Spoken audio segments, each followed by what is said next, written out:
ശരി, ഞാൻ നവ്യയിലേക്ക് കൂടി പോവുകയാണ്. നവ്യ ഹരിദാസ് നമുക്കൊപ്പം തുടരുന്നുണ്ട്. നവ്യ, സ്വാഗതം ചർച്ചയിലേക്ക്. എന്തുകൊണ്ടാണ് ഈ കാലത്ത് ഇത്തരത്തിലൊരു ചൂലെടുത്തുള്ള ഒരു പ്രതിഷേധം?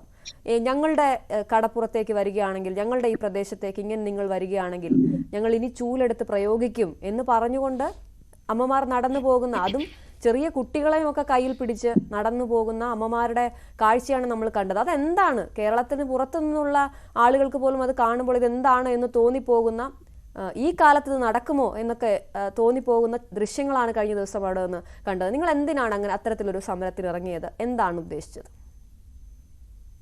അശ്വതി, എനിക്ക് സൂചിപ്പിക്കാനുള്ളത് ഇവിടെ തീർത്തും വൈരുദ്ധ്യമാർന്ന ഒരു സംസാരമാണ് ഇപ്പോൾ നടന്നുകൊണ്ടിരിക്കുന്നത്. എനിക്കൊരു ചുമതലയുണ്ട്, മഹിളാ മോർച്ചയുടെ സംസ്ഥാന ജനറൽ സെക്രട്ടറി എന്നുള്ള ചുമതല. മഹിളാ മോർച്ച ഒരു പരിപാടി ആസൂത്രണം ചെയ്ത് നടപ്പിലാക്കി എന്ന് നിങ്ങൾ പറയുന്ന സമയത്ത് എനിക്ക് ചോദിക്കാനുള്ളത്, മഹിളാ മോർച്ചയുടെ ഒരു നേതാവിനെയെങ്കിലും നിങ്ങൾ അവിടെ പരിപാടിയിൽ കണ്ടോ? മഹിളാ മോർച്ചയുടെ സംസ്ഥാന ജനറൽ സെക്രട്ടറിയായ ഞാൻ കോഴിക്കോടുണ്ട്.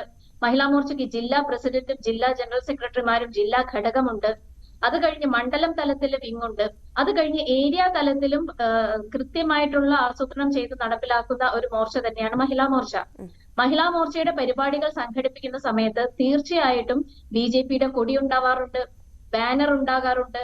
ഏതാണ് പരിപാടി എന്ന് വ്യക്തവും കൃത്യവുമായിട്ട് അതിൽ രേഖപ്പെടുത്തിക്കൊണ്ട് മാത്രമാണ് മഹിളാ മോർച്ചയുടെ പരിപാടികൾ ഇതുവരെ നടത്തിയിട്ടുള്ളത്, ഇനിയും നടത്തുന്നത്.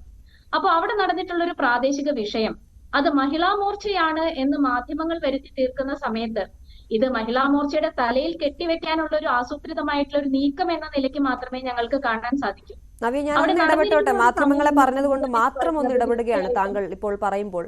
അത് മഹിളാ മോർച്ചയുടെ പ്രവർത്തകരല്ലായിരുന്നുവെങ്കിലും, ഇത് നിങ്ങളുടെ പ്രതിഷേധമല്ലായിരുന്നുവെങ്കിലും നിങ്ങൾക്ക് നിഷേധിക്കാമായിരുന്നല്ലോ, അന്ന് നിഷേധിക്കാമായിരുന്നല്ലോ. പക്ഷേ BJP ജില്ലാ നേതൃത്വം അത് ഏറ്റെടുത്തുകൊണ്ട് വലിയ പ്രസംഗമൊക്കെ അവിടെ നടത്തിയില്ലേ?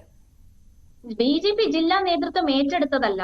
ഈ സമര പരിപാടി, ഇത്തരത്തിലുള്ള ഒരു പരിപാടി നടന്നിരുന്ന സമയത്ത് BJPയുടെ പ്രാദേശിക നേതൃത്വത്തിന്റെ ശ്രദ്ധയിൽ അത് പെട്ട സമയത്ത് BJPയുടെ ജില്ലാ അധ്യക്ഷൻ ശ്രീ VK സജീവൻ സ്ഥലത്തെത്തി.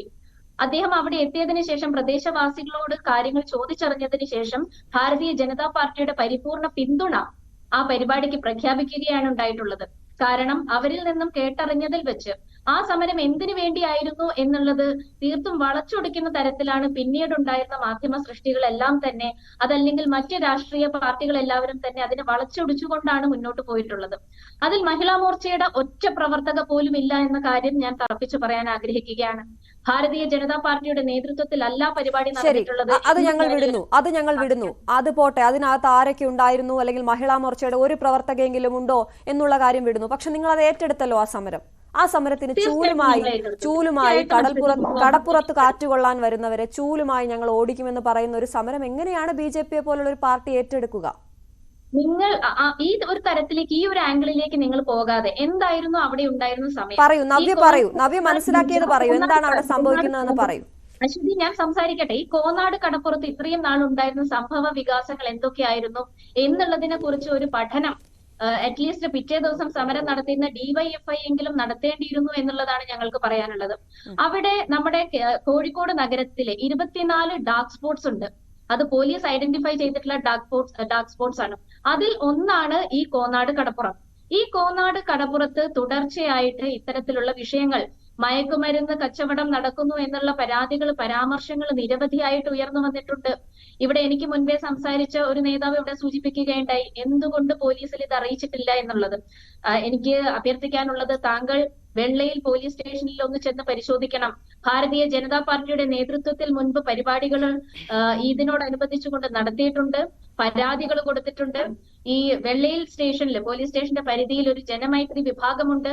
ആ ജനമൈത്രി വിഭാഗത്തില് ഭാരതീയ ജനതാ പാർട്ടിയുടെ പരാതികൾ എത്തിയിട്ടുണ്ട്.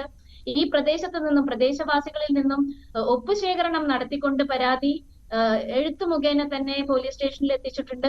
അങ്ങനെ ഭാരതീയ ജനതാ പാർട്ടി ഈ ഒരു സാമൂഹിക വിഷയത്തിൽ എടുക്കേണ്ടതായിട്ടുള്ള എല്ലാ നടപടികളും എടുത്തിട്ടുണ്ട്.